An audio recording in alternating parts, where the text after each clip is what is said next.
राजनीति की बिसात पर जो मोहरे समझदारी से चलते हैं वही राजा बनते हैं।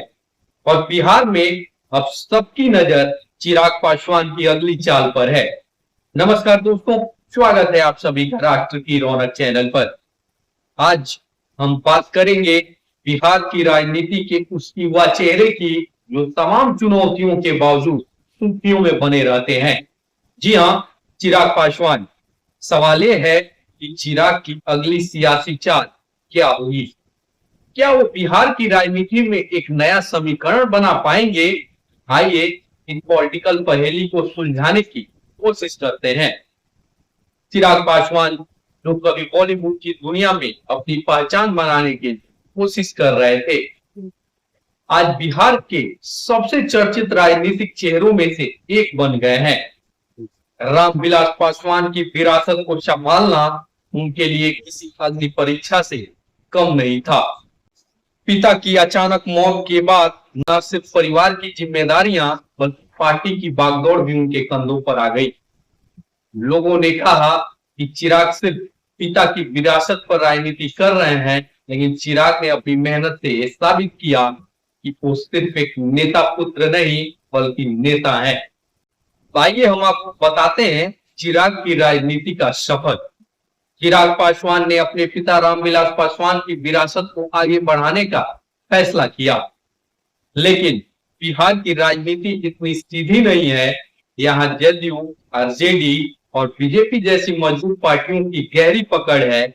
ऐसे में चिराग के लिए अपनी पहचान बनाना आसान नहीं था। कई लोगों ने कहा कि वो अपरिपक्व नेता हैं, तो कुछ ने उन्हें युवा जोश का चेहरा बताया। लेकिन असली सवाल यह है कि क्या चिराग इस जोश को एक राजनीतिक जनाधार में बदल पाएंगे?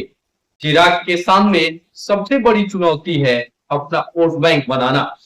इनके पिता की तरह उन्हें भी जातीय समीकरण को समझना होगा। बिहार की राजनीति में सामाजिक समीकरण का खेल बहुत पेचीदा है और चिराग को अपनी पार्टी एलजेपी को एक मजबूत संगठन बदलना होगा। इसके अलावा तेजस्वी यादव और नीतीश कुमार जैसे अनुभवी नेताओं के सामने चिराग को एक गंभीर विकल्प के रूप में पेश करना होगा। वहीं तेजस्वी और चिराग की बढ़ती दूरी एक नया समीकरण बन रहा है। तेजस्वी यादव और चिराग पासवान कभी युवा नेताओं की जोड़ी के तौर पर देखे जाते थे, लेकिन अब दोनों के बीच तलवारें खींच चुकी हैं। तेजस्वी जहां एमवाई यानी मुस्लिम यादव समीकरण पर फोकस कर रहे हैं, वहीं चिराग ने खुद को दलित प्लस अगड़ी जाति का ब्रिज बनाने की कोशिश की है।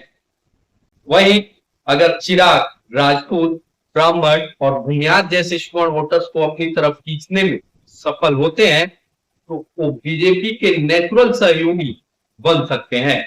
लेकिन क्या बीजेपी उन्हें नीतीश कुमार की जगह देगी या फिर चिराग को तीसरे विकल्प के रूप में उभरना होगा? वहीं चिराग की सबसे बड़ी चुनौती है पार्टी को मजबूत करना। चिराग की सबसे बड़ी कमजोरी उनकी पार्टी की संगठनात्मक ढिलाई है। एलजेपी के पास न तो जोनल लेवल कैडर है, न ही बूथ लेवल मैनेजमेंट। चिराग को समझना होगा कि सिर्फ भावनात्मक अपील से वोट नहीं मिलते, ग्राउंड लेवल नेटवर्क बनाना जरूरी है। अगर वो छोटे दलों और स्थानीय नेताओं को जोड़कर एक थर्ड फ्रंट तैयार करें, तो बिहार की राजनीति में वो किंग मेकर बन सकते हैं। और अगर बीजेपी के साथ सही समझौता हो जाए तो 2025 के चुनाव में चिराग की पार्टी 20-25 सीटों पर खेल सकती है। अब चिराग की नई रणनीति क्या होगी? लेकिन एक बात माननी पड़ेगी, चिराग हार मानने वालों में से नहीं है। उन्होंने छोटे छोटे दलों और सामाजिक समूहों के साथ गठजोड़ की कोशिश शुरू कर दी है। वो लगातार युवा और वंचित वर्ग की आवाज उठा रहे हैं। गरीबी, शिक्षा और रोजगार जैसे मुद्दों पर बोलकर वो जनता के दिलों तक पहुंचने की कोशिश कर रहे हैं। हाल ही में उनकी एक प्रमुख विपक्षी नेता से मुलाकात ने सियासी गलियारों में हलचल मचा दी। क्या ये किसी नए गठबंधन की बात है? क्या चिराग बीजेपी और आरजेडी को टक्कर देने के लिए नया राजनीतिक ब्लॉक खड़ा कर सकते हैं? वहीं आज की राजनीति सिर्फ जमीन पर नहीं बल्कि डिजिटल दुनिया में भी लड़ी जाती है। सोशल मीडिया पर मजबूत पकड़ के बिना किसी भी नेता के लिए युवाओं से जुड़ना मुश्किल है। जी हाँ, चिराग को अपनी कम्युनिकेशन स्ट्रेटजी को और धारदार बनाना होगा। उन्हें अपने विजन और नीतियों को प्रभावी तरीके से जनता तक पहुंचाना होगा। अगर वो सोशल मीडिया का सही इस्तेमाल करे तो न सिर्फ वो अपनी लोकप्रियता बढ़ा सकते हैं बल्कि अपने विरोधियों के प्रचार तंत्र को भी कमजोर कर सकते हैं। अब सबसे बड़ा सवाल, चिराग की अगली चाल क्या होगी? जी हाँ, क्या वो एनडीए से अलग होकर तीसरा विकल्प बनेंगे? क्या वो तेजस्वी के साथ मिलकर एक नया मोर्चा तैयार करेंगे या फिर वो बिहार में अपनी पार्टी को धीरे धीरे मजबूत कर 2025 के चुनाव की बड़ी तैयारी करेंगे? एक बात तो तय है, चिराग को हर चाल बिहार की राजनीति में बड़ा असर डालेगी। उनकी ताकत है उनकी युवा सोच, उनकी जनता से सीधी बातचीत और सुधरने की ललक। अगर वो सही कदम उठाते हैं तो आने वाले सालों में बिहार की राजनीति के किंग मेकर बन सकते हैं। राजनीति में मोहरे बदलते देर नहीं लगती, लेकिन राजा वही बनता है जो हर चाल सोच समझ कर चलता है।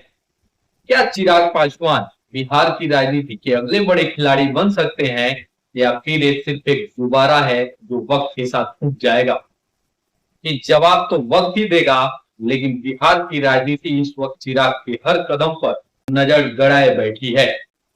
तो आपका क्या कहना है?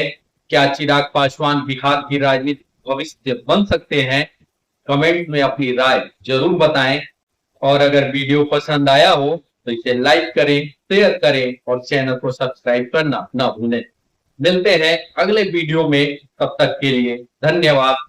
जय हिंद, जय भारत।